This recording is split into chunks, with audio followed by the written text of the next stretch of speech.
and then we conclude. Unfortunately, we will be also joining another committee that will be starting at 6 this evening. That will be ending at 9. Yeah, so I just thought they must indicate that aspect. At this stage, I'll hand over to the Deputy Minister to take us through. Over to you, DM. Thank you very much, Honorable Chairperson and honorable members of the Select Committee. Let me take this opportunity, Chair, to acknowledge the presence of our Director General, Ndate Thobile Lamati, senior management of our department, our advisors, and all other members who have joined us in this meeting. Ladies and gentlemen, we are presenting the adjusted budget allocation and a revised annual performance plan, Honorable Chair, for 2020 and 2021 today.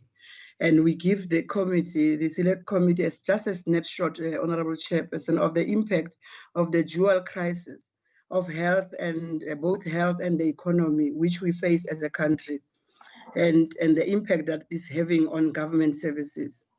And I must say, Honorable Chairperson, that officials will provide in details the adjustments.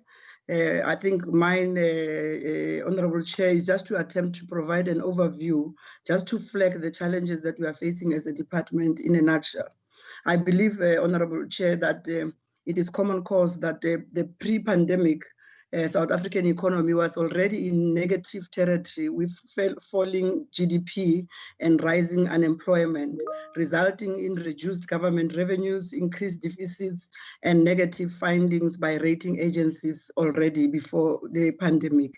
Now, at the onset of the COVID-19 pandemic, Honorable Chair and honorable members, and the early lockdown to slow down the spread of the virus, intensified the economic pain. And I'm sure all of us, we are aware now that National Treasury and the South African Reserve Bank had to forecast a 7% economic contraction by the end of 2020, resulting in up to 1.7 million job losses. Already in negative territory with all of this, honorable members, meant that the hardships for individuals and families, and but also reduced government revenues and consequently reduced budget allocations, which is why we are here today to announce a 7.2% downward adjustment in budget allocations across the department, or to use the correct National Treasury language, Honorable Chairperson, now this term that is a 7.2% suspension of funds for 2020-2021. And on top of this, honorable members, this cuts, the point has to be made that the projected increase in unemployment will also increase the demand on the department services, particularly your public employment services, labor policy and industrial relations, including the CCMA, whose caseload has greatly increased with retrenchment applications and disputes arising out of the lockdown, as well as our network, whose workload increased with managing engagements between parties to regulate the lockdown, and which will also be expected to take the lead in hammering out a social compact to address the economic and unemployment crisis in the months to come. Honorable members, the National Treasury agreed with our assessment and cuts to the CCMA, which are significantly lower than elsewhere else, actually. And it is a situation that our department will monitor closely, because we felt that having to touch the CCMA under the current situation is actually more painful than anything else, but we had to do something about this whole situation. I must indicate also, Honorable Chairperson, that these are the issues that the UIF has been struggling with in the last 3 months, providing short-term income support to over 6 million laid-off workers at a cost of nearly 30 billion rands, whilst also keeping one eye on the long-term financial sustainability of the fund, and in the knowledge that there will be greatly increased claims for ordinary UIF in the months ahead, as well as the demand for labor activation programs to provide support to companies that are in distress. I must also hasten, Honorable Chair, to indicate the need to mention the increased demand for the services of the Labor Inspectorate during the pandemic and the lockdown, as they shift focus to enforce new health and safety regulations to protect workers in the workplace from the virus itself. Amidst the downgrade, Honorable Chairperson and honorable members, the budget revisions, I must also flag one positive change in the APP with the addition of one output for Program 1, focusing on campaigns to change behavior in relation to gender-based violence in line with government priorities. I think this one is a plus for us as a department. And the budget reallocations, Honorable Chair, and impact of the pandemic and lockdown also meant that the department has to move funds around. And among others, but not limited to, the fact that there are financial savings on meetings like these ones, because I'm sure you're aware that we are no more traveling a lot and going to meetings, having to cater. And in terms of travel and accommodation and saving time for that matter, I'm sure you would understand that it's a plus for all of us. But the new conditions also, the new normal conditions of work require increased expenditure on electronic devices and data to allow more people to work from home. I'm sure all of us now, we are all acclimatized to working from home like we are doing currently. Moreover, Chairperson, the pandemic called for major expenditure on PPEs, deep cleaning, sanitizers, etc. for staff and clients, as well as the cost of introducing social distancing in offices and our labor centers across the country. I must hasten again, Chair, here also to mention the impact of the pandemic on our capacity to deliver services. I must inform honorable members that nationally, as a Department of Employment and Labor, 240 members of our department were quarantined, while 64 tested positive and 2 tragically have lost their lives. These figures need to be updated in terms of what is happening in the entities, which means we need to incorporate also the work, what has happened through about these statistics within the entities. Also, Honorable Chairperson, remember the knock-on effects of outbreaks as we have to close down offices and labor centers for deep cleaning. I believe, Honorable Chairperson and honorable members, that a crisis of this sort we are living through in 2020 also provides an opportunity to review the way we have operated in the past and to work smarter with fewer resources for the future. I want to take this opportunity, Chair, to thank you for your audience. Thank you very much, Honorable Deputy Minister, for the overview and the opening remarks. Thank you very much. At this stage, then we'll ask the Director General of the department to take us through the revised APPs.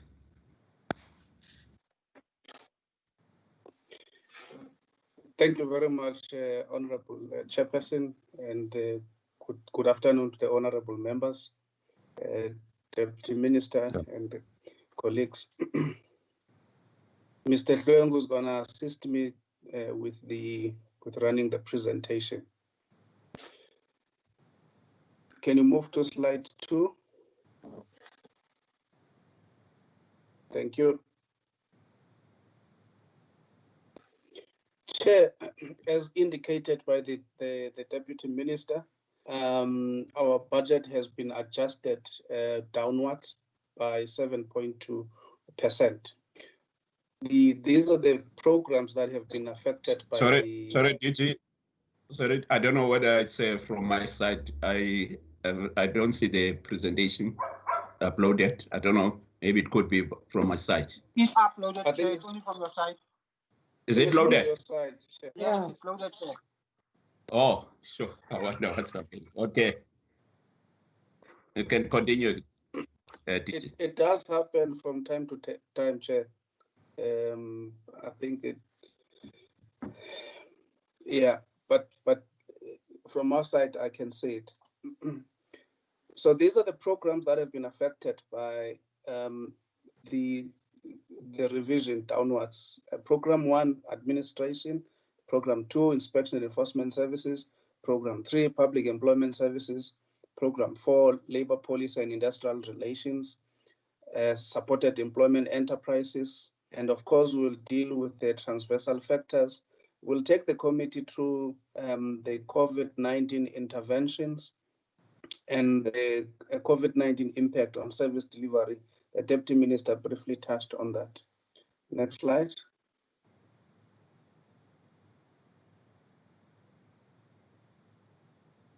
Next slide.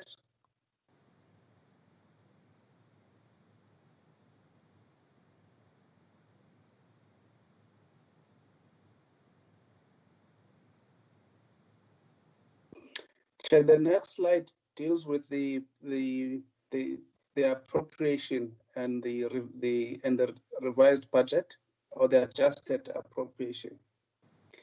Initially, the department was allocated just over 3.6 billion, and with the 7.2 adjustment downwards, the department is now left with 3,375,829,000, and the actual amount that has been suspended is 261,920,000. For administration, that translates to a 7.2% cut, and that is in monetary terms 72,838,000, and that left the administration with 938 million. Inspection and enforcement services, they had a budget of 6,776,893.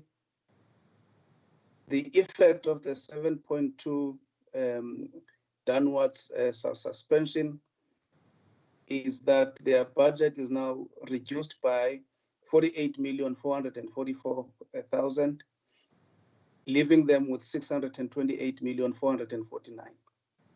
Public employment services, they had a budget of 643,463,000. 50,508,000 has been suspended from their budget, leaving them with 592,959,000, and that translates to 7.8% reduction.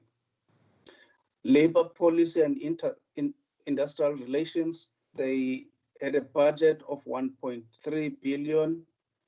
90 million has been suspended from that budget, leaving the branch with just over 1.2 billion. And that translates to 6.9% reduction. So Chair, sorry, can I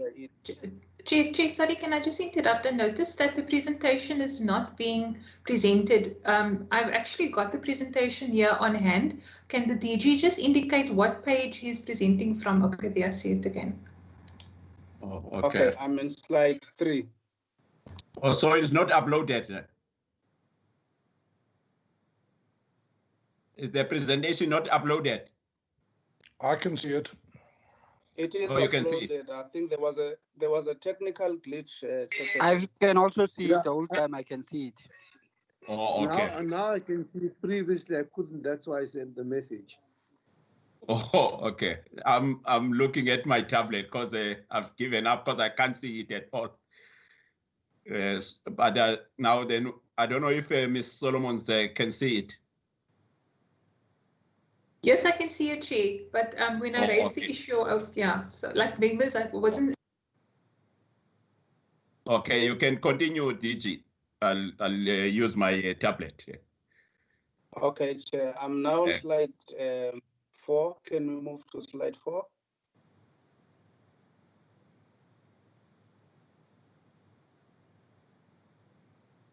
Slide 4.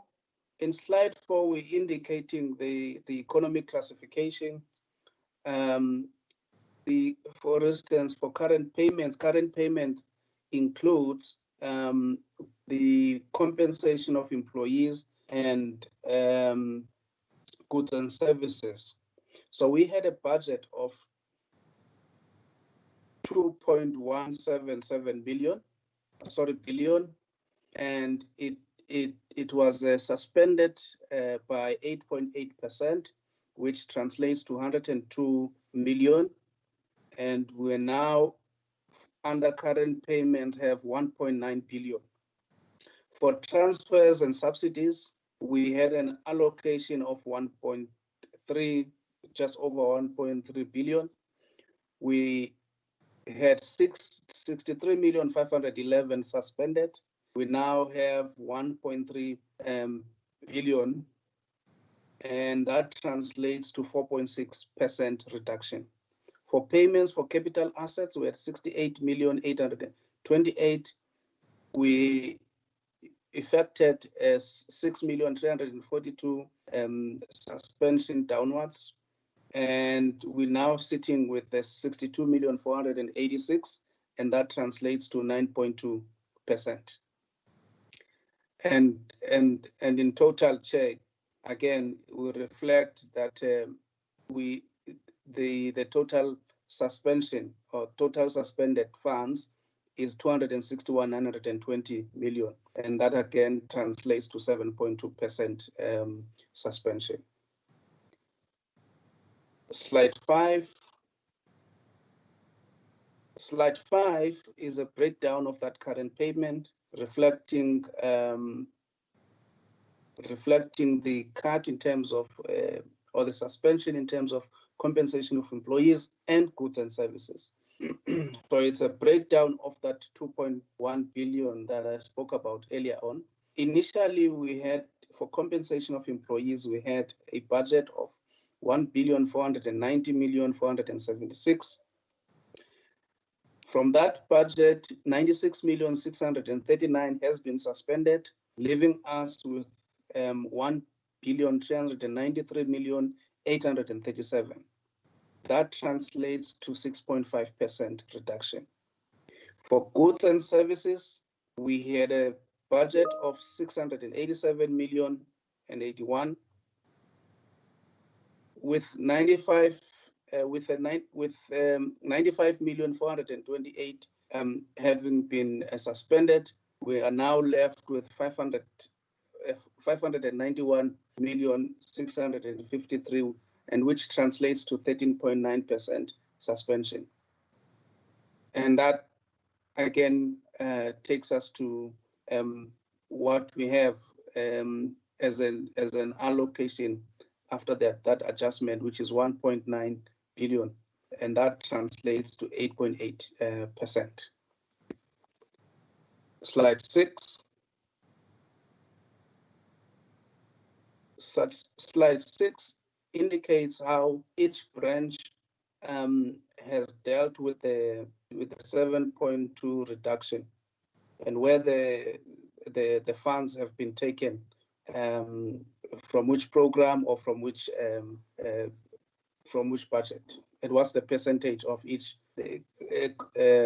element of that budget. For instance, for administration, the compensation of employees, we had 453,337,000. We effected a reduction of 5 million, and we're now left with 452, and that translates to 1.1%. For goods and services, administration had 508,274,000. 64,860,000 has been suspended, and the branch is now left with 443,414,000, and that translates to 12.8% reduction. For transfers and subsidies, that budget was left untouched. Payments for capital assets, the branch had a budget of 45 million, and of that, 2,978,000 has been suspended, leaving the branch with 42 million, and that translates to 6.6% reduction. So in total, the branch had a budget of just 1 billion, and the suspended funds are 72,838,000, and that leaves the branch with 938,814,000, and that translates to 7.2% reduction. The next branch is Inspection and Enforcement Services, which is Program 2. For compensation of employees, the Inspection and Enforcement Services had a budget of 565,562,000. They experienced 40,722,000 suspension downward, and now left with 524,842,000, translating to 7.2%. For goods and services, the branch had 94,266,000. 7,724,000 has been suspended from that budget, leaving them with 86,542,000, and that translates to 8.2%. Transfers and subsidies, that budget was not touched. Payments for capital assets, also that budget was not touched, which means that the branch had a total budget of 676,893,000. 48,444,000 has since been suspended, leaving the branch with 6,628,449,000, and that translates to 7.2% reduction. Program 3, Public Employment Services. For the compensation of employees, they had 350 million. 40 million of that has been suspended, and leaving the branch with 310 million, and that translates to 11.4%. For goods and services, they had 36 million. 7,181,000 has been suspended, leaving them with 28,868,000. That translates to 19.9%. Transfers and subsidies was left untouched.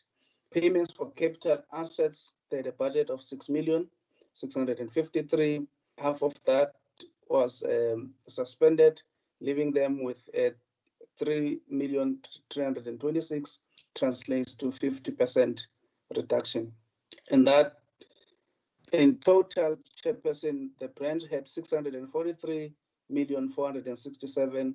50 million of that has been suspended, leaving the branch with 592,959,000, translating to 7.8% reduction. Program 4, slide 9. For the compensation of employees, the branch had 117,498,000. 10 million of that has been suspended, leaving the branch with 106,579,000, translating to 9.3% reduction. Under goods and services, they had 48,492,000. 15,663,000 has since been suspended, leaving the branch with 32,829,000, translating to 32.3% reduction. Transfers and subsidies, the branch had 1,139,620,000. 63,511,000 of that has been suspended, leaving the branch with just over 1 billion, translating to 5.6% reduction. Payments for capital assets, the branch had 127,000. 37,000 of that has been suspended, leaving the branch with 90,000. That translates to 29.1% reduction. All in all, Chairperson, this program had just over 1.3 billion. 90 million of that has been suspended, leaving the branch with 1,215,607,000. That translates to 6.9% reduction. This branch, which is Labor Policy and Industrial Relations, is also responsible for funding the Commission for Conciliation, Mediation and Arbitration, the CCMA, and also NETLEC. You would have noticed, Chairperson, that when we were indicating the adjustment to this branch budget, we indicated that for transfers and subsidies, the branch had a 5.6% reduction. So those reductions are they refer to the transfers that we do to the CCMA and to NETLEC.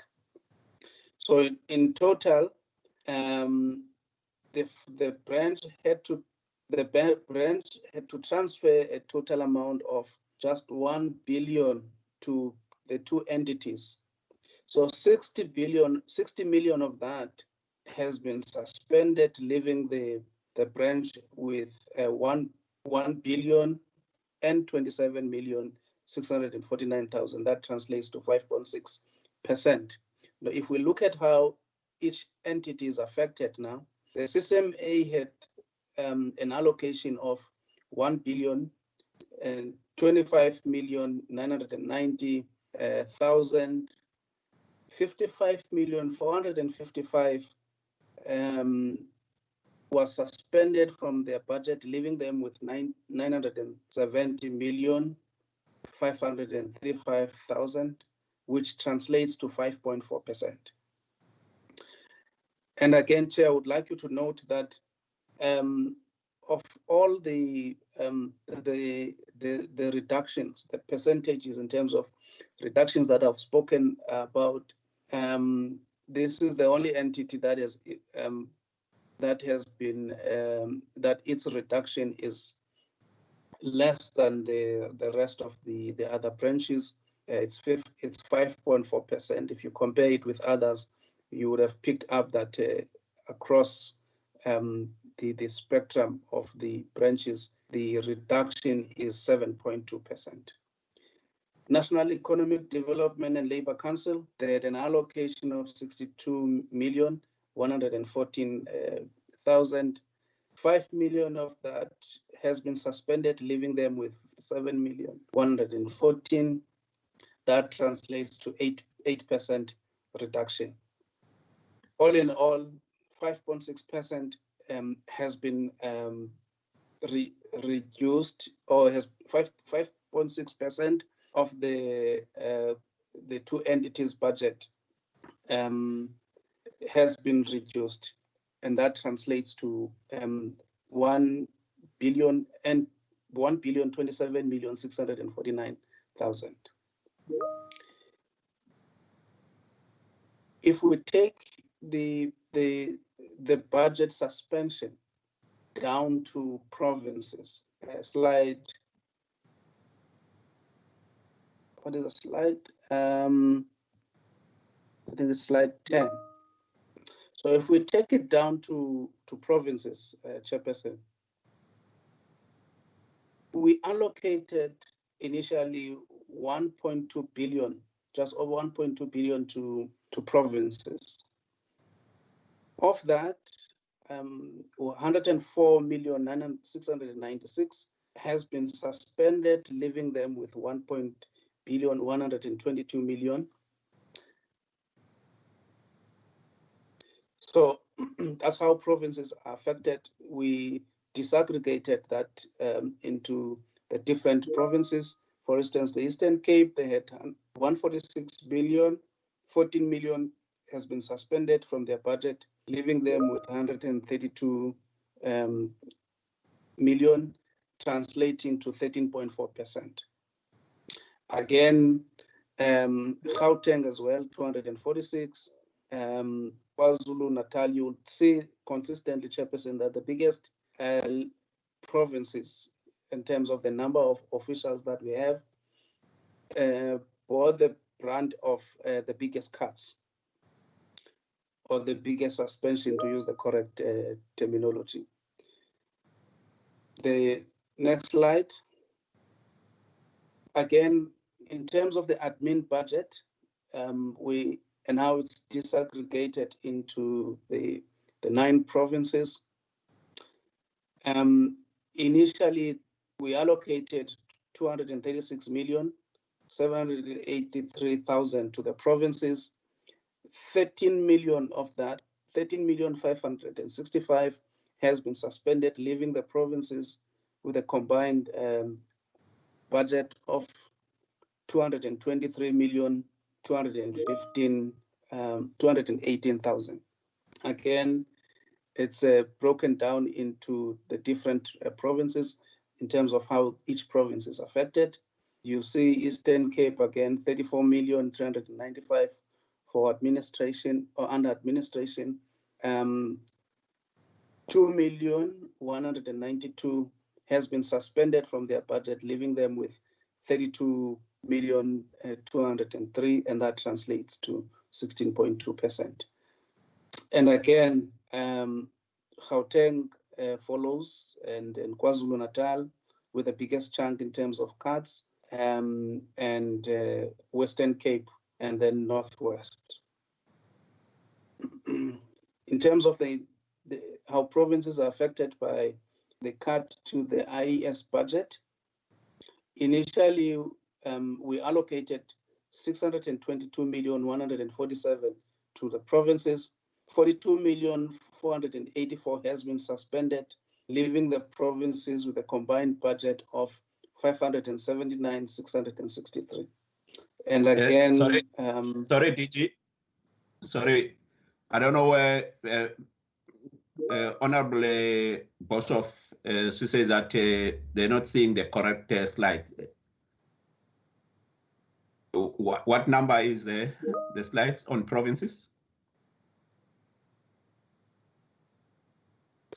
It only appeared late, Chair. It's now the correct one, but it appeared late. Oh, okay. So there's a delay, Chair. There's a delay. Yes, there is a delay. It's the network, but it's now showing Northwest and all provinces based on what the presentation is. Oh, okay. So it's fine now. But I think there's someone who's open a TV in the background we can hear. Okay, you can continue then, DG. Thanks. Thank you, Chairperson. If we look at the Public Employment Services budget, as it relates to provinces, we allocated 327,369,000 to provinces.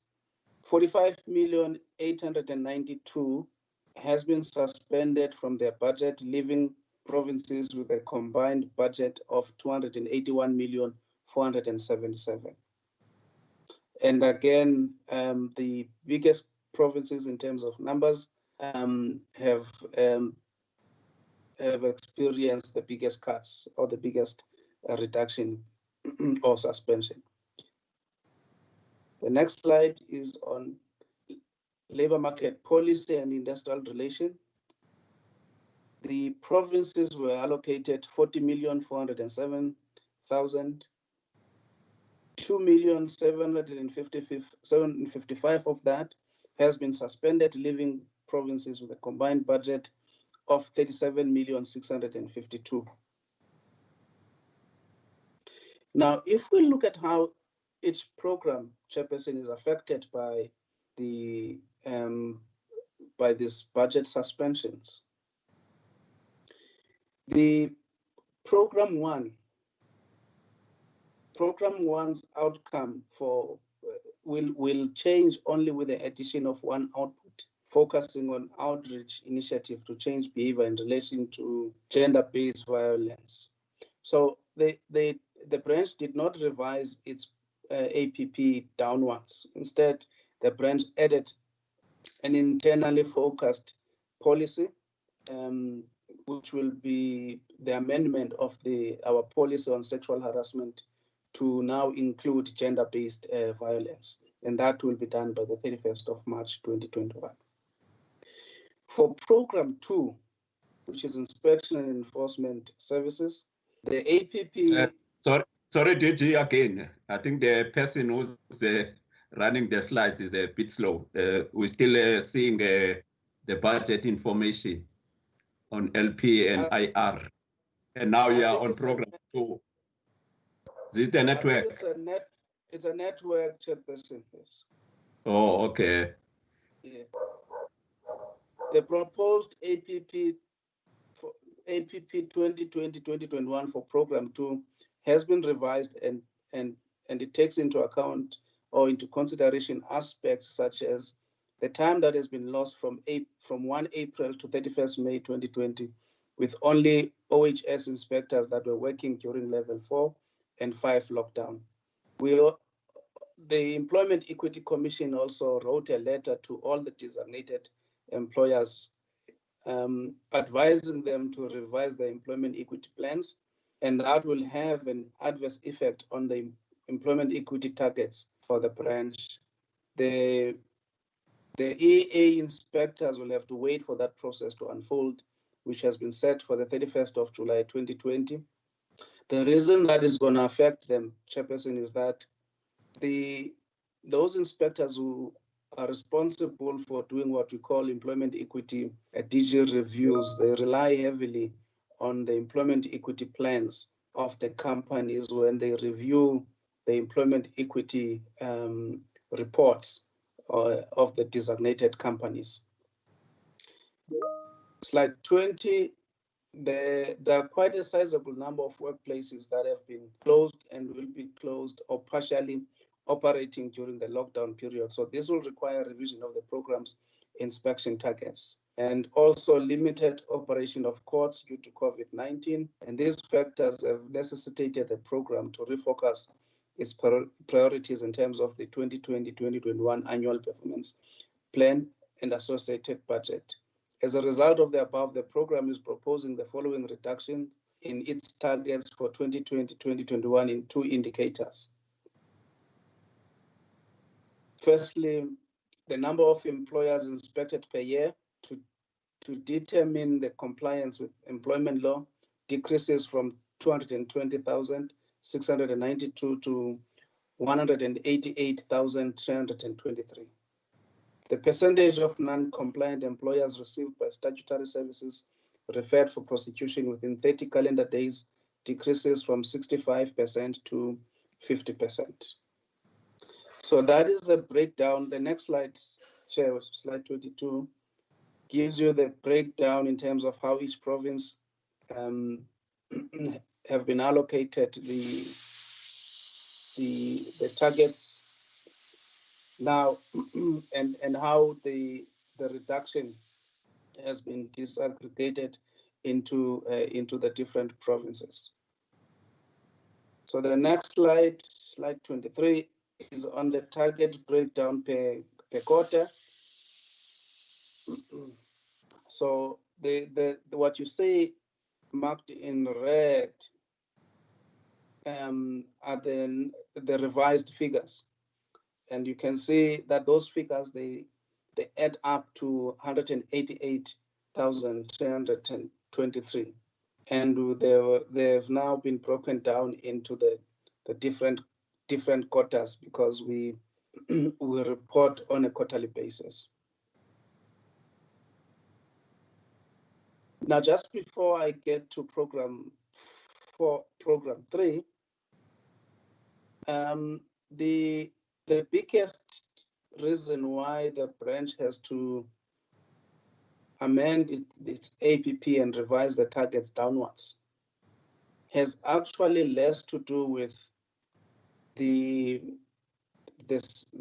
suspension of funds, but more to do with the time that we have lost due to the lockdown. If anything, the reduction, if anything, the branch will only feel the reduction in the next financial year, provided that the suspended funds are not brought back into the budget. Next slide. For program 3, the review of the Public Employment Services APP considered the following. The number of new employment opportunities in a depressed economy are likely to remain very low. A large number of businesses were closed permanently, and many continue to retrench workers The economy is characterized by low economic growth. Reserve Bank sees the economy contracting by 7% this year. And figures from Stats SA show that the economy shrunk by 2% in Q1 of 2020 prior to the impact of COVID-19. The program proposes the following changes to 3 of the APP 2020-2021 indicators. The number of work and learning opportunities registered will decrease from 95,000 to 50,000. The number of registered work and learning opportunities filled by registered work seekers per year will decrease from 47,500 to 15,000. The number of partnerships agreements concluded with various stakeholders decreases from 30 to 15%. And the rationale there, Chair, is that with the number of companies already indicating that they will be retrenching, and then how the economy is performing, it doesn't.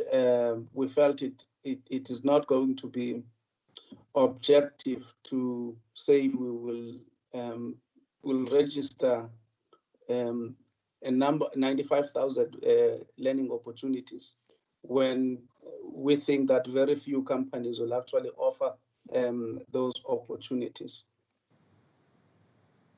So this is how the revised targets have been disaggregated.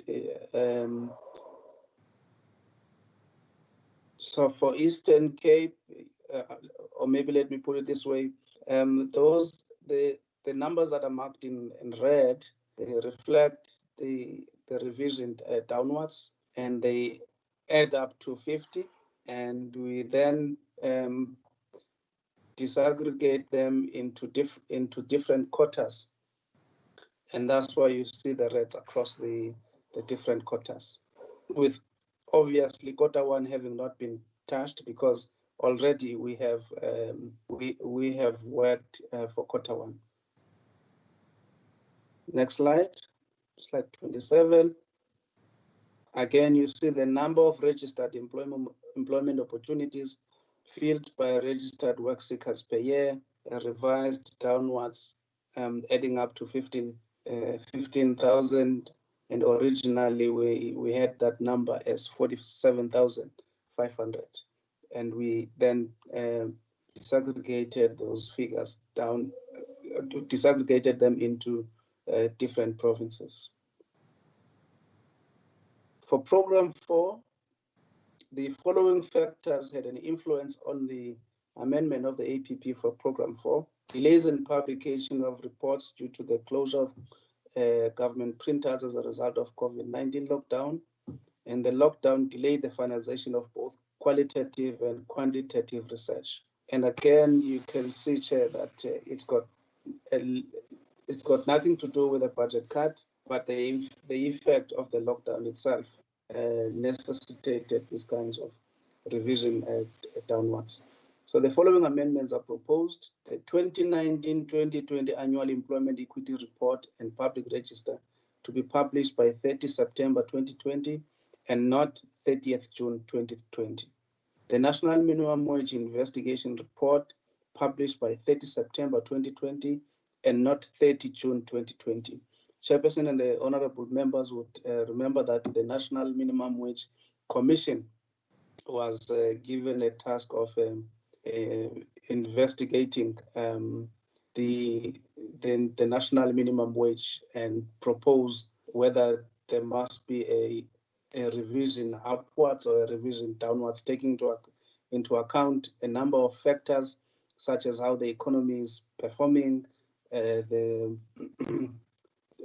interest rates, and the level of poverty in the country. So that report is expected now to be published by 30th of September 2020 and not 30 June 2020. We also have our supported employment enterprise factories. The SCE factories remained closed during the lockdown period since 23 March 2020 and only reopened operations to deliver finished products and urgent orders with limited staff. The SCE struggled during Q1 to secure business from provincial government since the decentralization of procurement, especially from Department of Basic Education and National Department of Health. The projected sales decreased by 22% in comparison to Q1 of the previous financial year. And this will affect employment of additional people and expansion plans that we had to Mpumalanga. Honorable members will remember that we reported to the committee that we have the only province that doesn't have a factory is Mpumalanga. Initially, we had two. It was Limpopo and Mpumalanga. We have since opened a factory there. So we're now left with expanding to Mpumalanga. Production has resulted at 1/3 of the human resource as per COVID-19 directive, and there are regular stoppages as and when positive cases are confirmed. SEE was unable to reach Q1 targets for 25 additional people with disabilities employed at SEEs. This target was also not achieved during 2019-2020 due to financial constraints. SEE also realized operating losses in 2018-2019 and 2019-2020 of 18.3 million and 2.8 million respectively. And that was reported in our annual report. This is due to some factories paying salaries and overheads with little or no work and sales at losses or non-payment by some departments. The SEE APP indicators have been revised as follows. Slide 31. 100 additional persons with disabilities employed by the end of March 2020 has been revised to 25. 15% annual increase in sales revenue by end of March 2021 has been revised to 5%. 5 MOUs entered into with key customers by the end of March 2021 has been revised to just 3. The achievement of the SEE APP for 2020-2021 will depend on the following: securing of additional funding from NT to sustain the establishment, securing a special dispensation from National Treasury in relation to the following: procurement of raw material, sales to government departments, Department of Employment and Labor and its entities to procure from SEE. Slide 33, budget. If we look at transversal factors, the budget cuts will impact on the availability of airtime, data, and the procurement of devices for officials working from home. We had to shift our travel and subsistence budget to cater for the new normal now of holding our meetings on using a virtual platform. And of course, we had to make sure that we buy personal protective equipment for our staff, and every time the offices are closed because of an infection, we have to make sure that they are cleaned properly, and during that time, workers work from home. The cut of 96 million in compensation of employees will result in 214 vacant posts that the department will not be able to fill. These posts will impact predominantly on service delivery in IS and PES. And again, I want to stress the point that for this financial year, that cut will not have an impact on the work of these two branches, inspection and enforcement services. It will only have an impact if it's not brought back, the funds are not brought back in the new financial year, which is 2020, 2021, 2022. Slide 34. The budget cuts will impact on the, sorry, I've done that, on UIF, on COVID-19 interventions, Chair. UIF establishment of COVID test benefits. They developed online applications. Continuation payments were delinked from physical continuation forms. The UIF increased its capacity at all call centers. The next slide, the compensation fund. All services have been made available online. A dedicated team has been established to manage and prioritize claims reported with regards to COVID-19. The return of earnings season was extended to 30 June 2020. Again, on SCE, working on a rotational basis, including shifts. For the department service delivery, we opened labor centers with frontline staff, career counseling information available online via emails and video streaming from Q2, career interest tests available online. Inspectors are doing administrative inspections and are working or living from home. And these inspectors are those that are responsible for basic conditions of employment, national minimum wage. The emphasis on OHS inspections, 4,548 inspections have been conducted, with 2,322 companies complying. Establishment of an integrated contact center, we're busy doing that. The appointment of queue marshals for social distancing, we had to do that prior to the opening of the labor centers to make sure that we get people to assist us to enforce social distancing.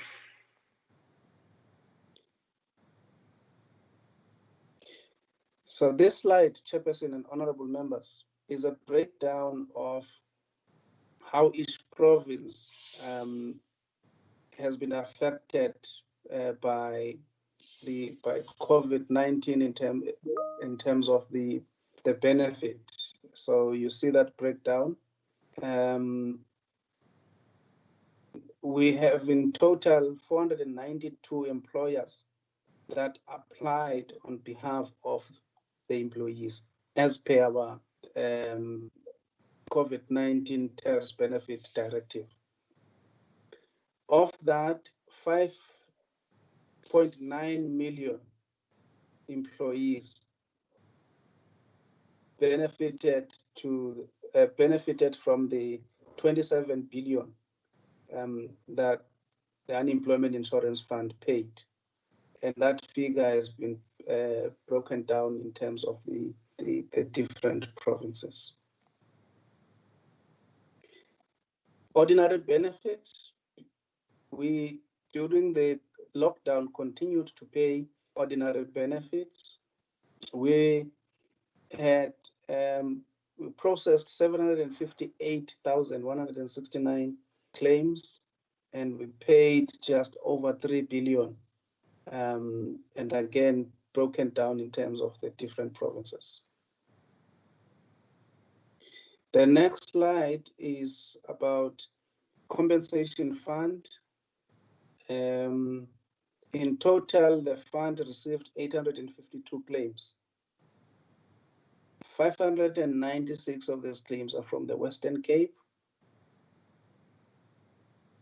followed by Eastern Cape and KZN, Gauteng. The fund accepted liability 482 cases and repudiated 86. The 284 cases are pending. And if we look at the gender, Chairperson,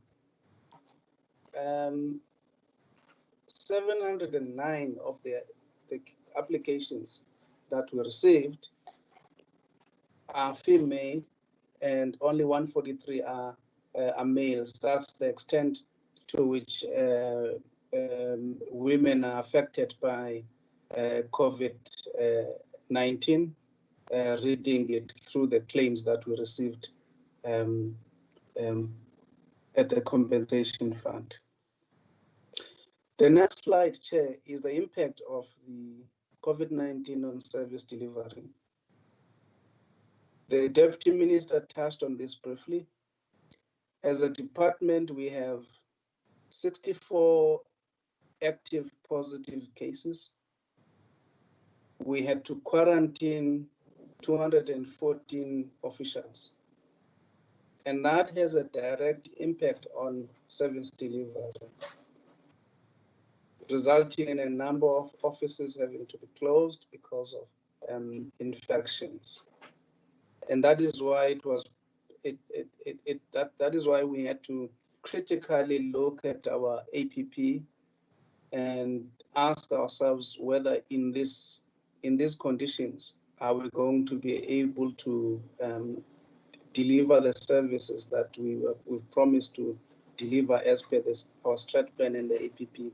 And hence, Chairperson and honorable members, you see the revisions that you see.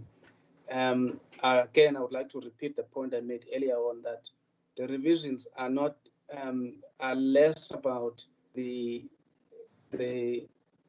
reduction in terms of funds, but they are more about the impact of COVID on the targets that we've set for ourselves as a department.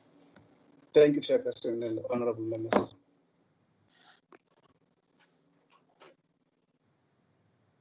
Yeah, thank you very much, DG, for the presentation.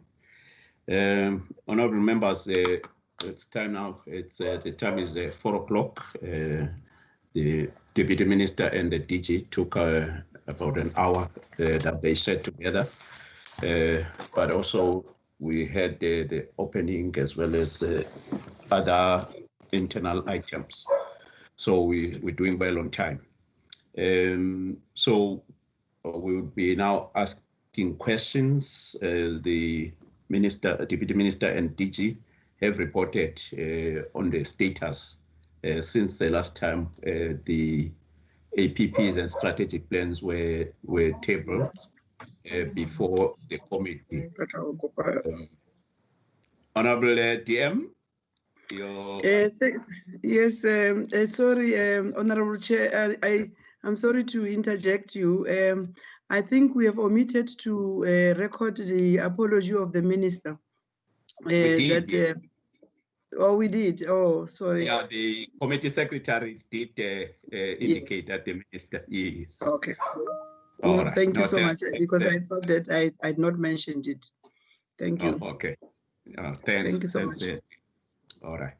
Saying that the DM and the DG have highlighted to us that originally the budget that we voted for, I think with regard to the NCOP, if I'm not mistaken, was the early or towards the end of last month, which was about 3,637,749,000.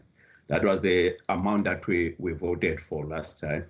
And now that amount has been now reduced to 3,375,829,000, which translated to 7.2% as the Honorable DM was indicating in terms of rands and cents. That is 261,924 million. That has had an effect then on the budget of the branches of the department, on the programs of the department, including the provinces, on the annual performance plans.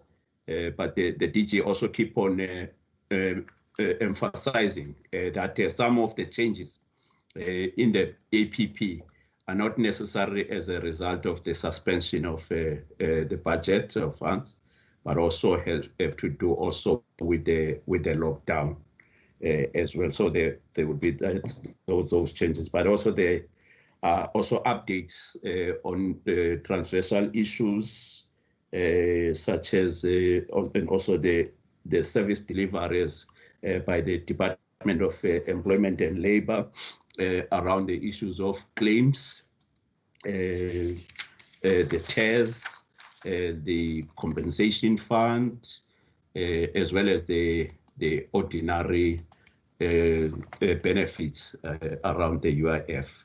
So those are the areas that the Deputy Minister and DG touch on.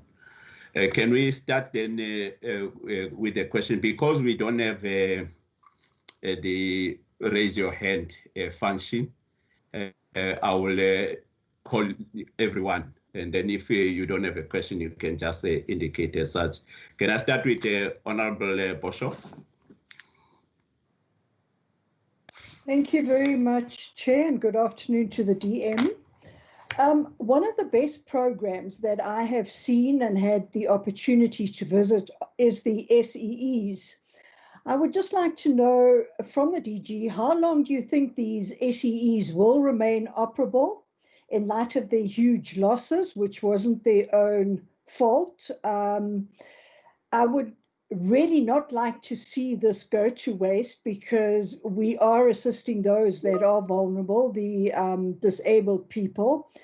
And I would like to know if there are any measures in place to get extra funding, because at this point in time, we know that National Treasury, as was stated in the presentation, will be approached. There is just no extra money anywhere.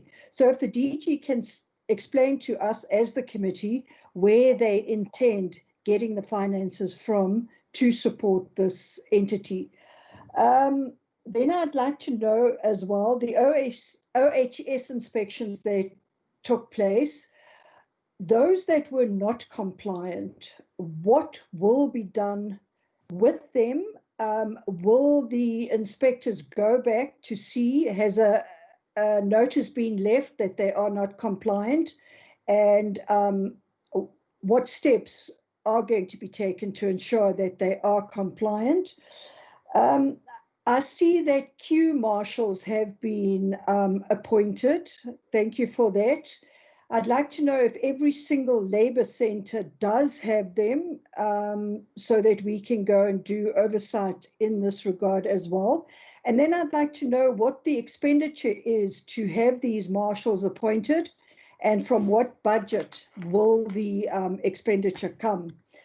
And then, Chair, we keep seeing the figures of the TERS, UIF TERS funds that have been paid out. Can we be given a list of applications that were made and that have not been attended to as from April up until the end of June? It would be good to be able to compare that has been paid out and that has not been paid out. And then with reference to the travel and accommodation that we're saving on, could we be given an idea of what the save is, how much has been saved so far, and what the expenditure is with regard to using the virtual platform in comparison with travel and accommodation? Yes, thank you very much.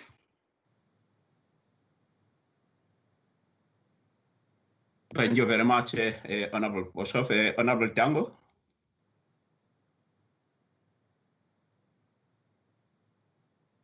Comrade Chair, thank you very much. I think we need to focus on the future. The past is important, but the future is as important. When we use words such as suspended instead of reduced or adjustment budget, does that mean that we're hoping to get that money back sometime or the other? How does that wording impact upon the zero budgeting process that we may go through, I think probably go through, and the implications thereof? What is in relation to accrual accounting that we've got at the moment? And then, Chairperson, one of the things that the President has spoken very strongly about is the building of social compacts. Now, if we're reducing the funding to NEDLAC, they are going to be part of the unit that's actually going to produce and actually facilitate social compacts. With that, Chairperson, let me leave it at that. Thank you very much. Thank you very much. DJ, if you can note this one from Honorable Matibula, whether the budget cut won't affect service delivery in the CCMA office. That's a question from Honorable Matibula. Honorable Tim.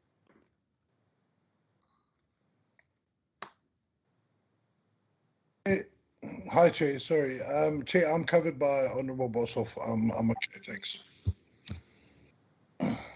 Honourable Landsman.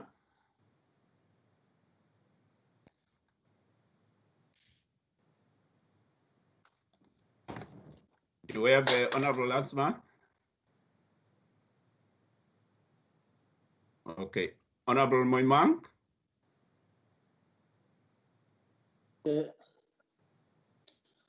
Chair, let me start by expressing my appreciation on the presentation as led by the Deputy Minister and the team. Indeed, the presentation allay our fears in terms of how it has been broken down across all four programs. There is a clarity in terms of what are the main contributing factors that informed the suspension, and key to that is the proposition that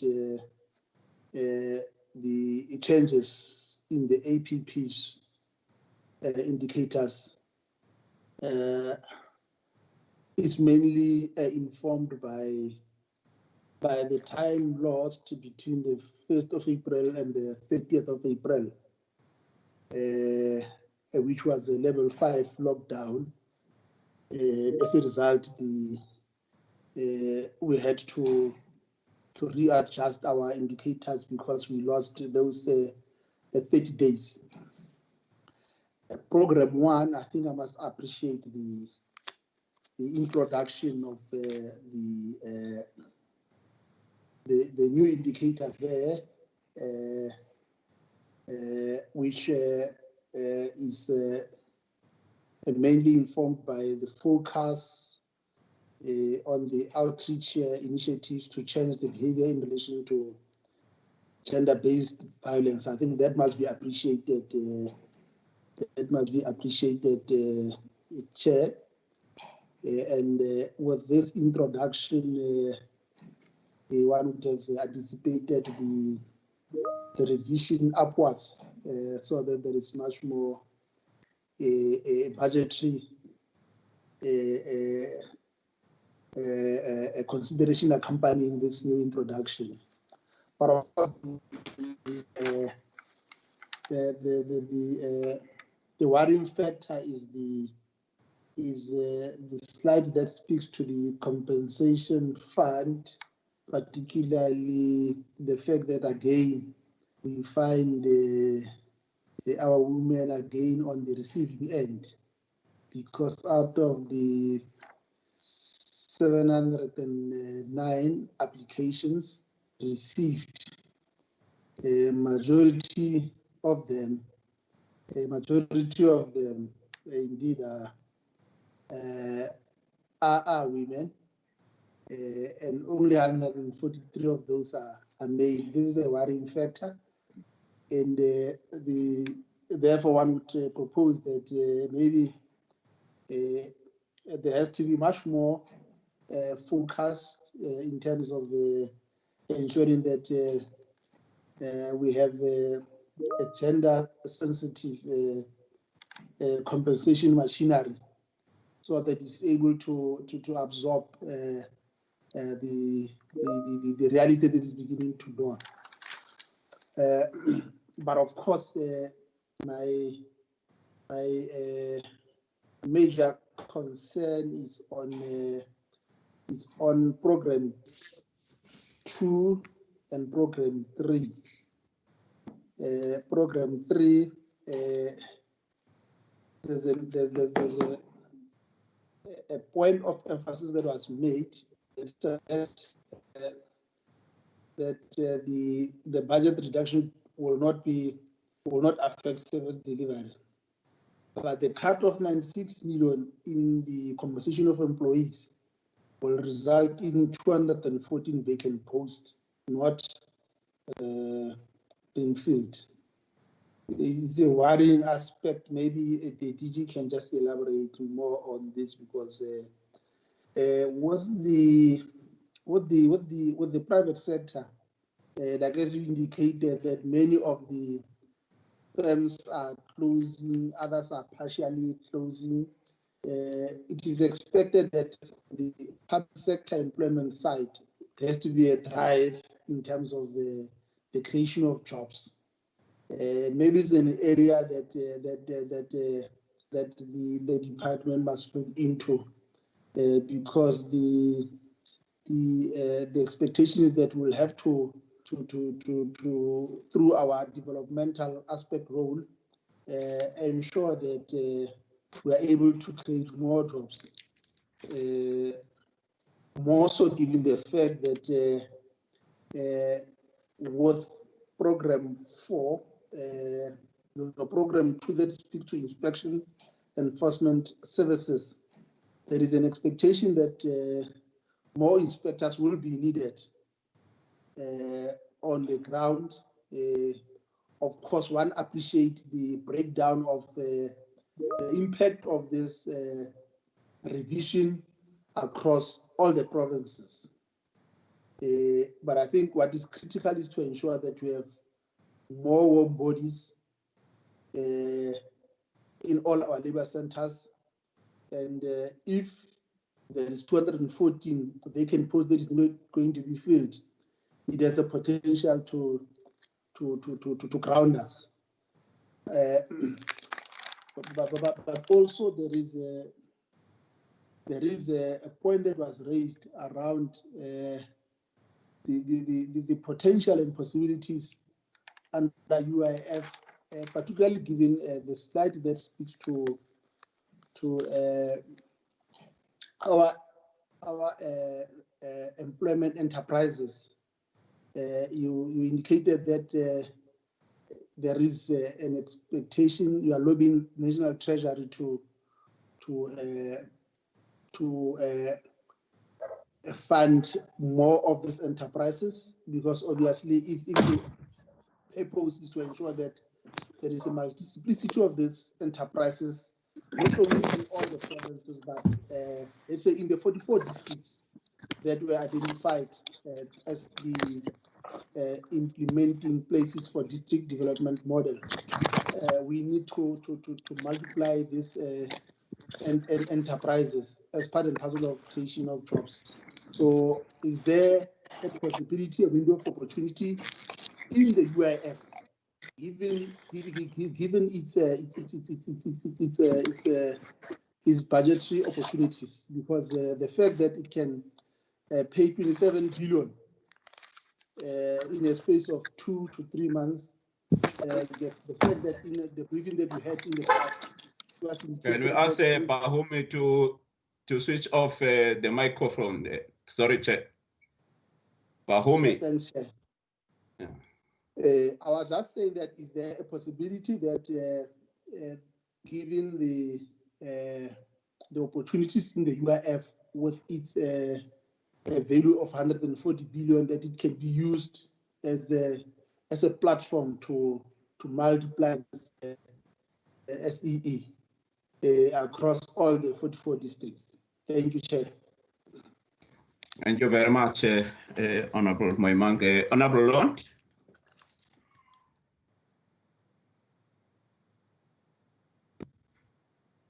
Yaku, Lou. Honorable Lund. Chairperson, no, I'm covered. Thank you. Oh, thank you very much. Honorable Lansman. Thank you, Chair. It's not possible for me to say something. Always you put me at the last. I will never be able to speak. When you know yourself. No, I did call your name. You can't always do that. I did call your name, but then there was no response. Then I had to move to Honorable Moimang. Otherwise, you were before Honorable Moimang. But I called and then there was no response. Is Honorable Apleni in? Yes, Chair. Oh, Any questions? No, not now.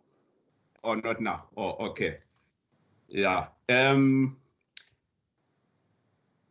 I think we almost come to the end of the question session, unless there are other follow-up questions. But I will allow then the Director General to respond. But then later, then the DM will also respond, but also make closing remarks. If after the DG has responded, there are no follow-up questions. Just a clarity, DG, on the issue of the ordinary benefits and the TERS benefits. Our understanding is that there was a 40 billion. I think we would assume, therefore, that 40 billion was then ring-fenced for purposes of TERS. I want to check that, because you were reporting that also during this period of lockdown, ordinary benefits were also being paid out. The question would be, were these ordinary benefits paid out of the 40 billion that we assume it was a ring-fenced for TERS? I hope I'm clarified. But also, I wanted to see Onke is here, because I was promised that Onke would then send the alert level 3 directions. Because I just wanted to remind myself as to whether companies that are allowed to open during alert level 3, are they opening in full capacity, or a particular percentage, say, for example, a 50% capacity.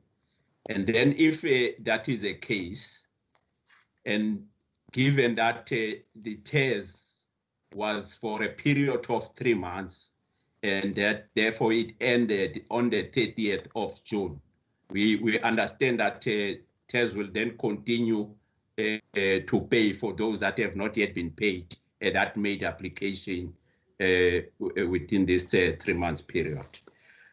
What then happens to those that are outside a particular capacity that has been allowed to go back to work? If, for example, 50% is allowed to go back to work within the alert level 3, and the other 50% is not getting paid anything, what happened then beyond the 30th of June? I hope that that question is understandable, clearly understood. But the other question I just wanted to check, particularly with regard to inspection and enforcement program, particularly when the inspection is around UIF. Is there any money that comes from UIF to the IES for the purposes of inspection on issues of UIF? Similarly with OHSE, I associate OHSE and then with the compensation fund. DG, I may be wrong there. Whether there is any money allocated from the compensation fund with regard to the inspection on the occupational health and safety. So for me, those were the areas that I would like clarity on. Over to you, DG. Thanks.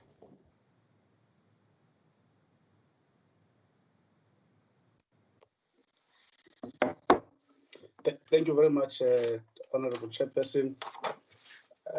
Let me start with the last question, because it's still fresh in my mind, which is your question, Chairperson. I think the Commissioner is also here. He'll take some of the questions, but I'll just respond to a few. You're correct, Chairperson. We put aside 40 billion for COVID-19 TERS benefit. Now, that benefit was, that amount of money was merely meant for that benefit.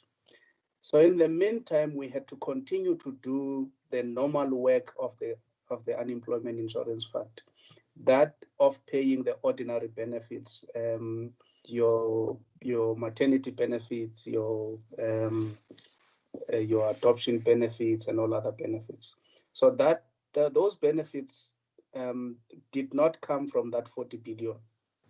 So we paid, from the budget that we had for those benefits. I think the commissioner will respond to this question of the 50% and how it affect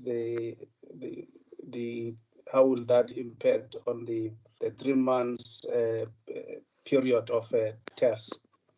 I'll respond on this issue of inspection.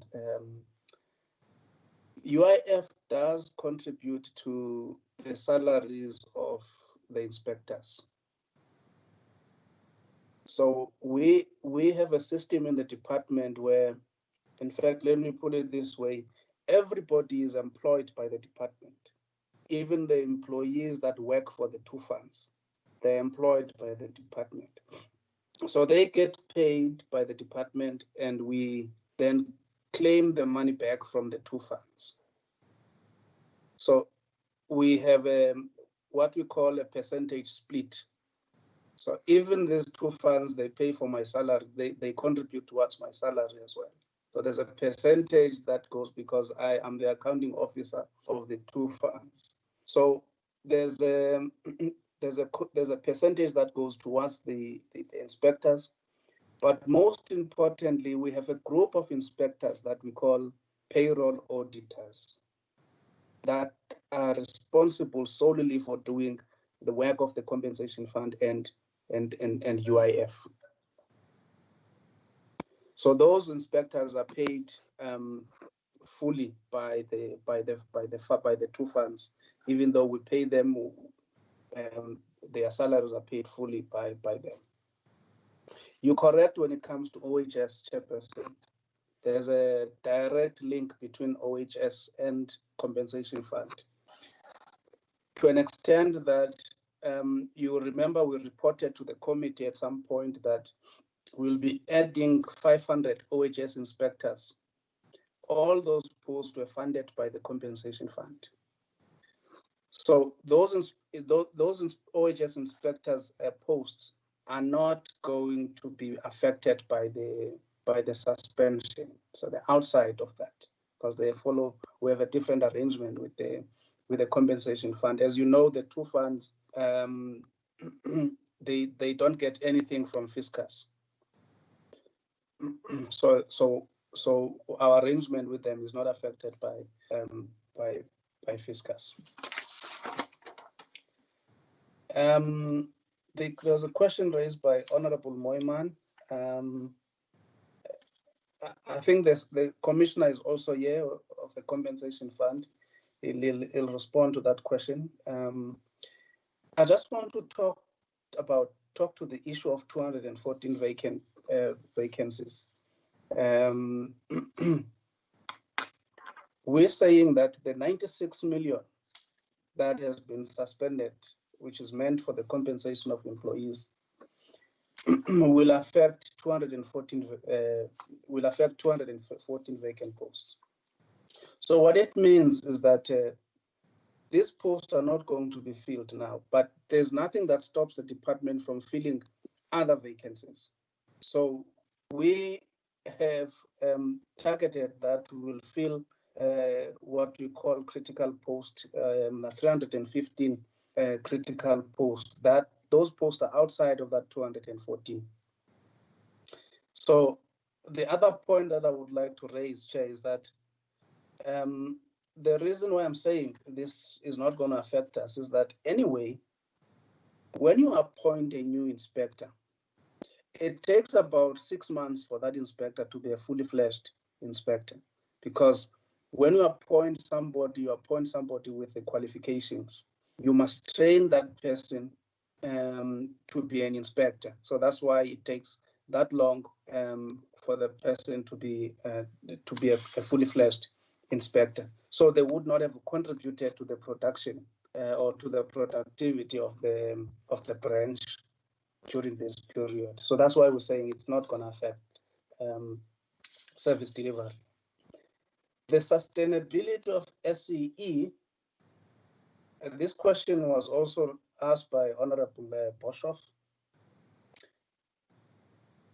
In the presentation, Chairperson, you would have noted that we said the performance of SEE is dependent on a number of things. One of those things is National Treasury not giving us money per se, but granting these funds preferential procurement status, because this is a government entity, and it employs disabled people, and therefore, when government departments want to procure furniture, we think that it stands to reason that government should go to a government entity that it funds to get to get furniture or hospital linen.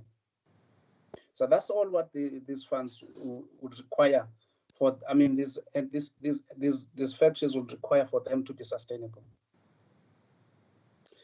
And remember, these you can apply the same principle that you apply to a normal factory, because the bulk of the employee, in fact, the 99% of the employees of this fund who are involved in the manufacturing side of it are disabled. And there are days when they don't feel like working because of what they are going through. So all what we're trying to do is for them to break even, not to sell at a loss. So that's what we've been trying over the years. So giving these factories an opportunity to provide work to government will sustain them, and in fact it will go a long way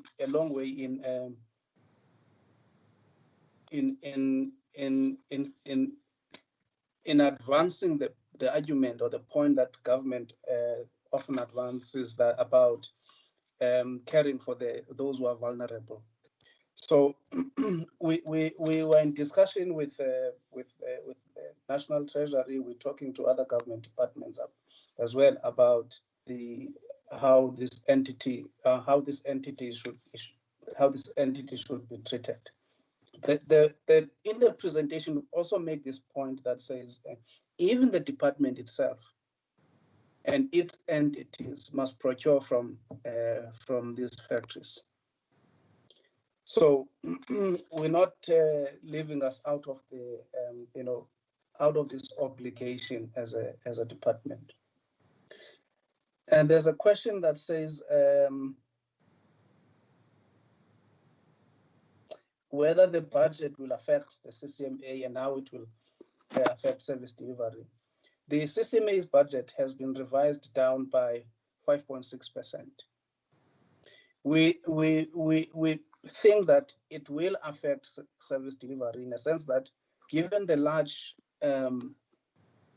retrenchments that are inevitable, and already companies have started filing Section 189 applications, and given the state at which our state of the economy, the CCMA services are going to be required. Now, what we often do as a department, when any of our entities are in financial distress, we go to National Treasury. We say to them, we have some savings that we're projecting in a certain area. Will require you to allow us to transfer these funds into this entity to assist this entity. So that's the approach that we're going to take to make sure that CCMA, at the end of the day, does what it's supposed to do. And of course, we're relying on the fact that this is not a reduction in the true sense of the word. It's a suspension of that amount of money that you were going to use. And our understanding is that this money will be brought back to the budget. I don't know how it's going to affect the zero-based budgeting for now, but that's the understanding that we were given, that these funds are just merely suspended for this period, given the fact that they may not have been used, given what we're experiencing in terms of COVID-19. Yes, this may. I've spoken to the executive director of Netlink about whether that 5 million that has been taken from them will have any impact on social dialogue. She assured me that that won't have any impact because of the fact that they had to suspend a number of their programs because of COVID-19. People do not have to travel to Netlink. We're now using a different platform to have meetings. So that 5 million is not going to have an impact on the work that they are doing.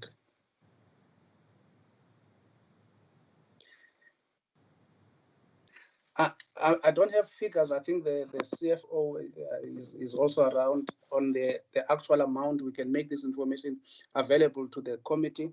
The actual amount that we've saved on travel and subsistence, and the cost of the virtual platform. We can make that information available to the committee.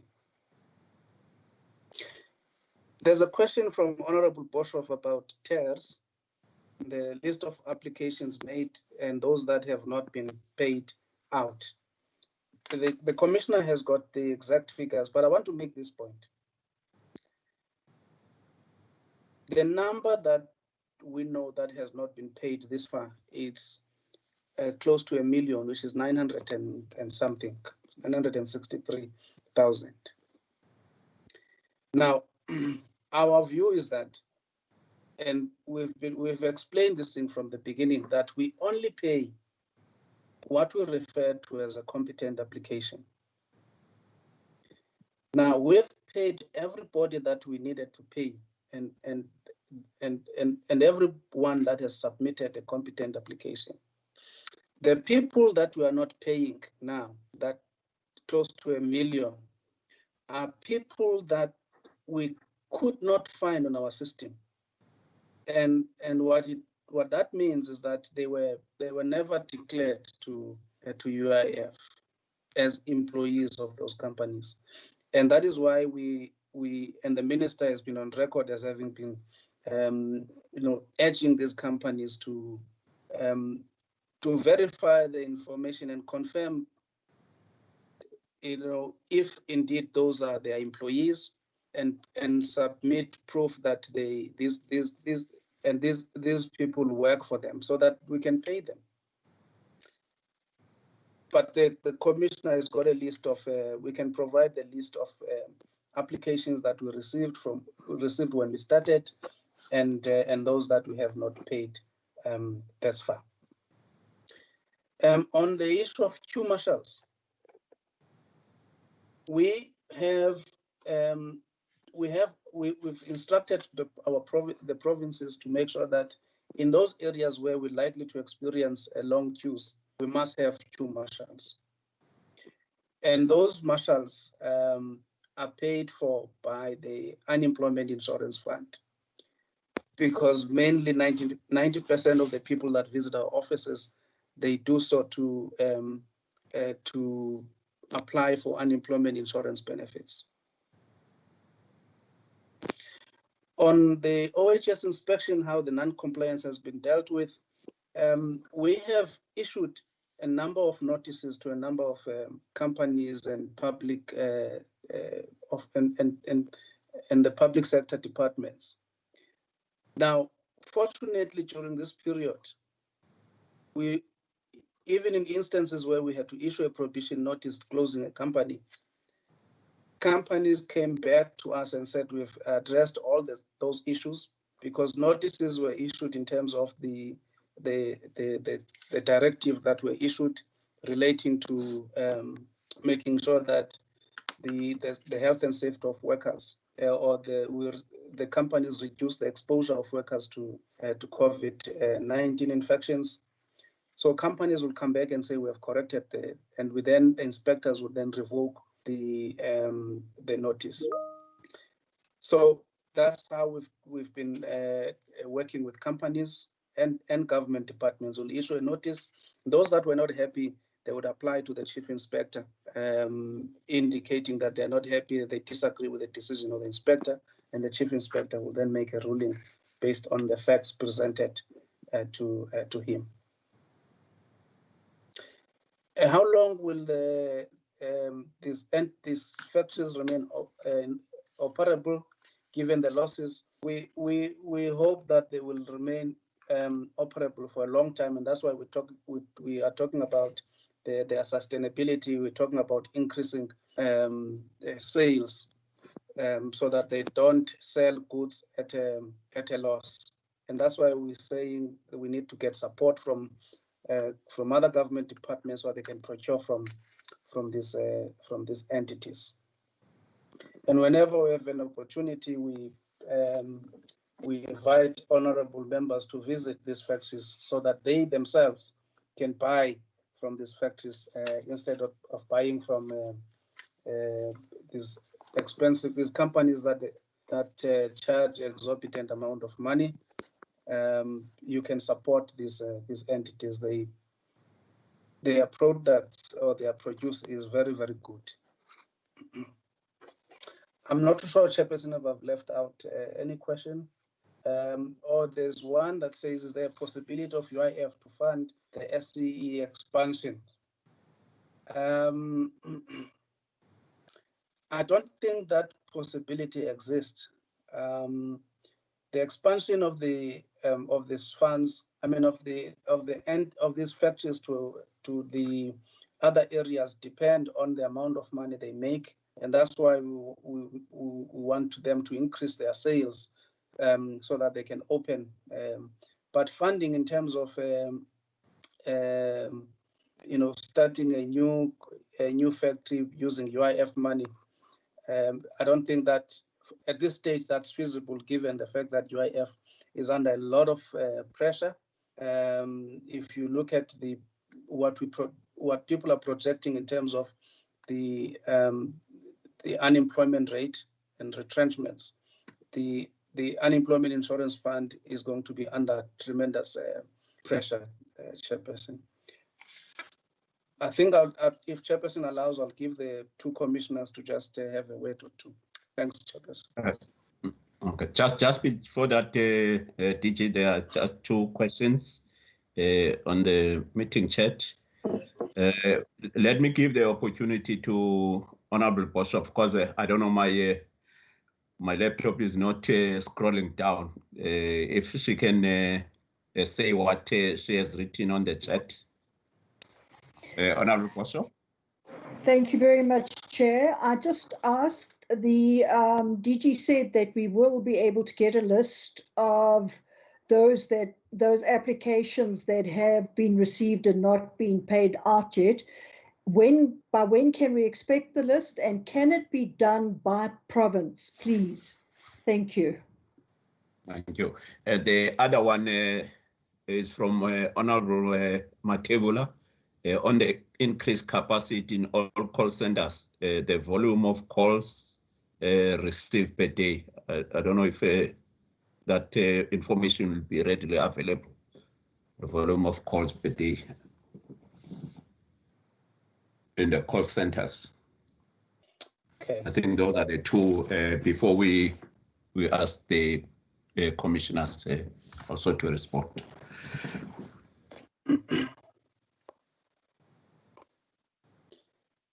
Thank you, Chair.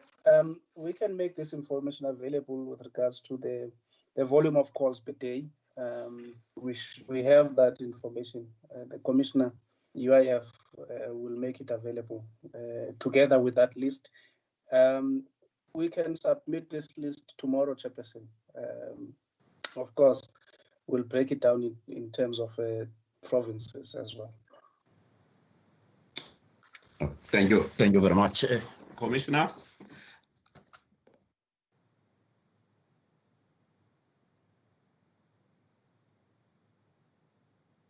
Are they both here, DG? Chairperson, I'm here. I'll Oh, start. okay.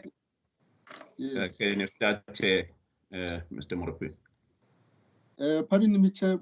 My voice tends to go. I have a bit of I'm recovering from flu, Chair. Let me start quickly just adding on the queue marshals, Chair. One of the key projects that the department is running is labor activation. Labor activation, part of the key outputs of that program is for the learners to have workplace exposure where they get an experience of what they're doing. And we have used this opportunity of the queue marshals to bring them into our labor centers for them to learn customer experience, how to handle inquiries, and how to handle queries. So they are able to walk through the queues and talk to the applicants to ascertain what they are looking for. In that way, they get to learn and get exposed to a workplace environment.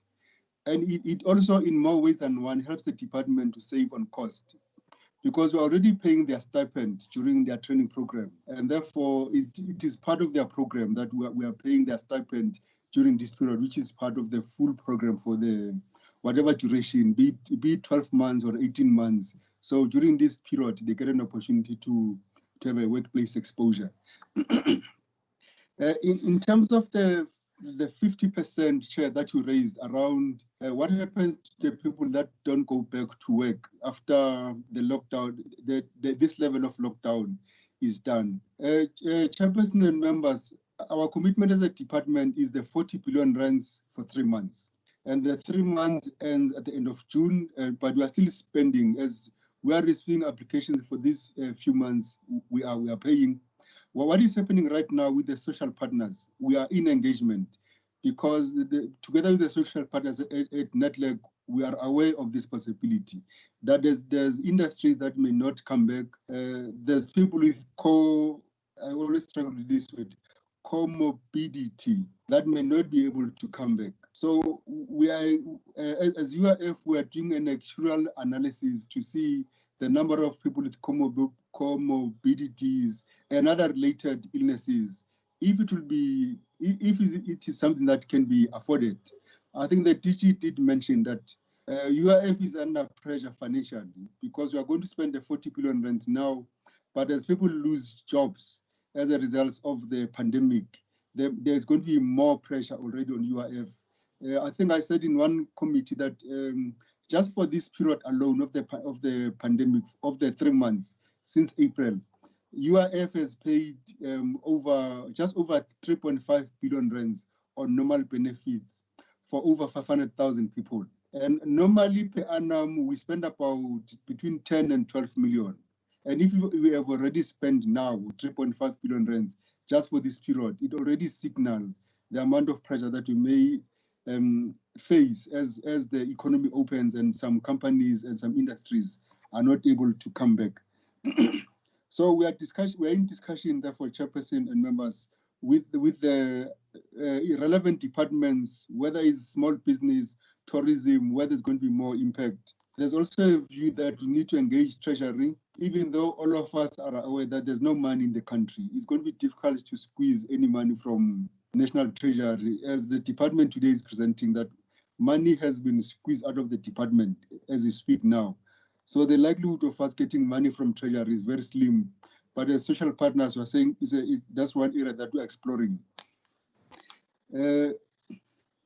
Yes, I think, Chair, those are the areas that I've picked up. The other part, the DG did mention that we'll provide data by close of business tomorrow on the call center and the applications that we've received to date. Thanks, Chair.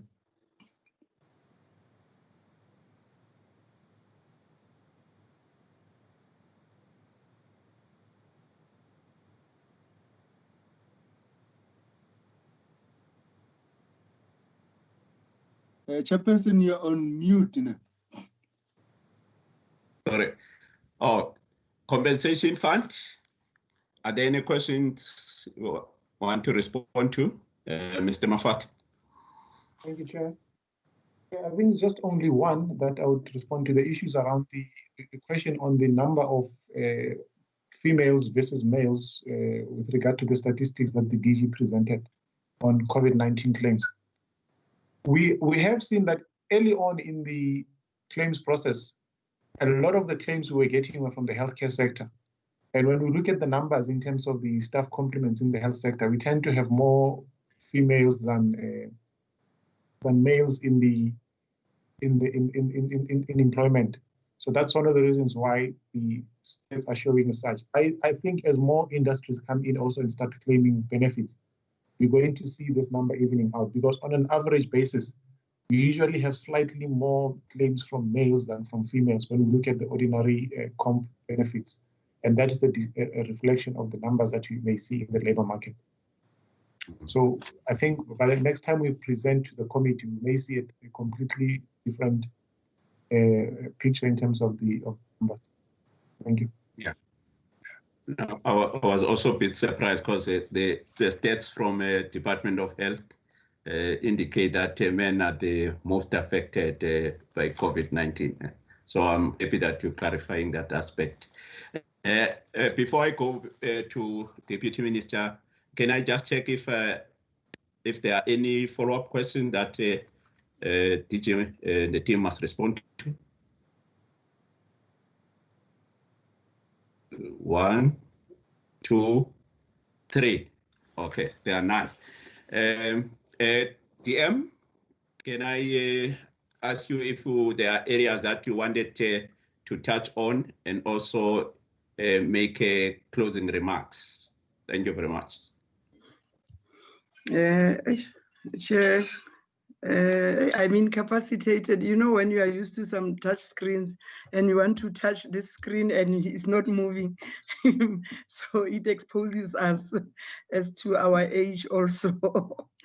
Chair, I'm not going to bore the select committee with much, because I think both the commissioners and especially the DG has gone into detail on this report itself, and I think they've sufficiently responded to most of the questions as posed. But I want to Chair, maybe as part of my concluding remarks to say, I'm sure now at this point in time, the select committee, honorable members, are able to see that and realize that all these reductions are of major proportions, and they are too deep, Honorable Chair, to normalize functionality for our programs. But we have now to learn to do more with less. I think this is actually basically what this whole situation presents us with. But I'm also wondering, Honorable Chair and members, that as this Department of Employment and Labor, shouldn't we be discussing the assessment of our current revenue raising functions? Maybe at some point the select committee would want to sit down just for future sustainability of our programs, especially now with our new mandate of employment creation, Honorable Chairperson and Honorable Members. For it is common knowledge, Honorable Chair, that we receive allocations from OSDORA, our Division of Revenue Act, and of course this process, Chair, has to take into cognizance our new mandate that might not necessarily have arrived at that point, which in my view, I think it is grossly overlooked. And I think that most of our entities, and you'll agree with me that they have adequate revenue raising capacity and they can be sustainable if allowed, Honorable Chairperson. Maybe we should begin a process of looking deeper into such a possibility. We know that currently we are overstretched, but I think that it arises therefore that through our entities, our department, Chair, we know that we contribute a significant proportion of funds into the national budget, which is proportionally distributed across the board. I think that, Chair, I'm sure through the UIF, contribution to the PIC, the monies that are allocated, including our intervention of what we have contributed of the 40 billion allocation from the UIF and many other department entities within our department, Chair. Don't we think that it is the right time, or at some point we need to give ourselves time to check all these possibilities that we can have to carefully consider that we might be contributing too much, a significant amount into the country's fiscus as this department. And my simple argument, Honorable Chairperson and honorable members, is why are we not able to argue and motivate, mitigate, maybe in the nearest future, that we deserve more. We deserve some special treatment as this department, that just like other social cluster departments, which of which its budgets were not touched at some point. Don't we think that this is might have created an opportune moment for us to begin to say what we contribute as through UIF, through other entities, to other to the fiscus or national budget? Aren't we supposed to be given even a little more money? I'm just throwing it as a food for thought for the future, Honorable Chair, but I think at this point in time, I need to, on behalf of the Minister of our department, to thank the committee chair and honorable members of the select committee for having hosted us. And I think that we are humbled by how you have handled our matters, Honorable Chairperson, and we are actually at your service. We are prepared, Honorable Chairperson, as and when you want further information, clarity, seeking questions to respond at any given moment. We are at your service, Honorable Chairperson. Thank you so much. Thank you very much, TM, for first attending the meeting and also the contribution that you've made to the meeting. We take into account the issues that you are raising. It's just that the way the parliament work is structured doesn't really make a space for discussion that you are suggesting.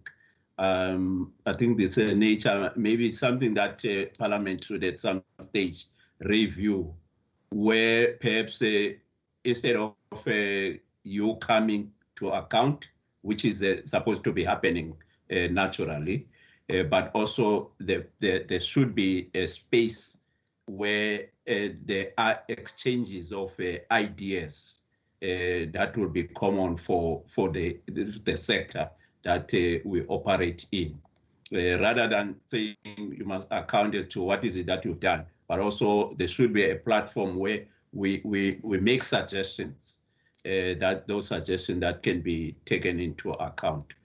For example, the issue that was raised with regard to SEE, the supported employment enterprise. Perhaps it's something that also as committees we must take up with our colleagues in the portfolio committee, starting with the employment and labor, and then we meet with the finance committees in the standing committee on finance in the PC, NA, and also the select committee on finance in the NCOP. So the four committees then can meet and discuss this particular issue.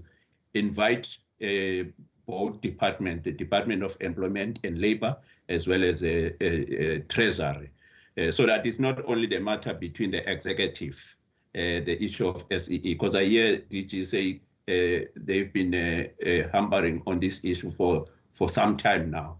I think it's time also for Parliament also to come in, because we've been to these companies and we've seen the work that they are doing. So I fully agree with you. Sometimes we only invite you to account, but there's no contribution that we are making sometimes in terms of the ideas as Parliament. So I'm taking this one off also perhaps as the two 4 committees, 2 from the NCOP, 2 from the NA. Maybe it's a matter that it should be on the agenda of the 2 committees, so that we invite both the Department of Ministry of Employment and Labour as well as the Treasury, so that we discuss this issue of special treatment for SEE in particular. But as well as other ideas in future as well. There are things that are happening. It's just that if today we're only focusing on the revised budget, we're still interested in other issues. There are trucks that are blocking the roads. I know at some stage we had a meeting with the department on that particular issue. Would like to get an update as to how far. I know there's a policy that is being developed around the issue of labor migration. We would like to be updated as to how far the department is with regard to that, because we're concerned about this blockade that is taking place by South African workers and complaining about the employment of foreign nationals. So we would like to have an update around those particular issues. Otherwise, we really appreciate, we understand the situation that the country is in. We've already had a number of also meetings with other departments. In fact, others are worse off than the Department of Employment and Labour. I think there's one department that is, I think, about 4 billion that has been taken. I know it's more than even your total, because your total is 3 billion. The 4 billion has been taken. Initially, it was going to be 8 billion, but they negotiated it down to 4 billion. So we understand the situation. We will be meeting again this evening with the Department of Public Works and Infrastructure. I'm sure they will also be telling us how much has been suspended. I don't understand this term suspended, especially given the issue that Honorable Dango was raising, because Minister is always coining these terms. He coins the term of suspension, but also is coming up with the issue of zero budgeting. So I don't know how the two then link. If you're going to bring back the money, because yet the baseline, because you talk about baseline and also you talk about zero budgeting, and then you're talking about suspension. We also don't even know what is going to happen in October with the medium-term budget policy statement, whether there will be any monies that will be coming back. The reason also I was asking the role of the CF and the UIF, because I thought that because they're generating income, so it would be better if they also assist with regard to the department programs, particularly around the inspection and enforcement. But the DG has been able to respond to that particular matter eloquently. Thank you very much to everybody for attending. Thank you, Deputy Minister. We appreciate your attendance. Honorable members, we're coming to the end of the meeting. Just as I was making an announcement that again now we're meeting at 6, a meeting that will be chaired by Honorable Moimank, Select Committee on Transport, Public Service and Administration, Public Works and Infrastructure. Tomorrow we'll be meeting with the Department of Trade, Industry and Competition. Initially, the meeting was going to take place at 3. We were supposed to have 2 meetings for tomorrow. Small business development, the department is not ready. So we had to take the slot of the small business development, which was at 9. And now that slot is given to DTIC. So the meeting tomorrow will then be at 9 instead of 1500 hours. So I thought I must make those announcements, because though the committee secretary has sent the information, I thought that perhaps it's important for those who have not been able to check their emails, that we have this meeting this evening, and then tomorrow morning at 9, will be meeting with the DTIC. Thank you very much, honorable members. Thank you, DM. Thank you, DG and the officials from the department. I see there are some of the DGs that are present as well. Thank you very much. Thank you so much. Thank you very much. Meeting adjourned. Thank you very much. Okay. All right. Bye-bye. Bye. Bye-bye.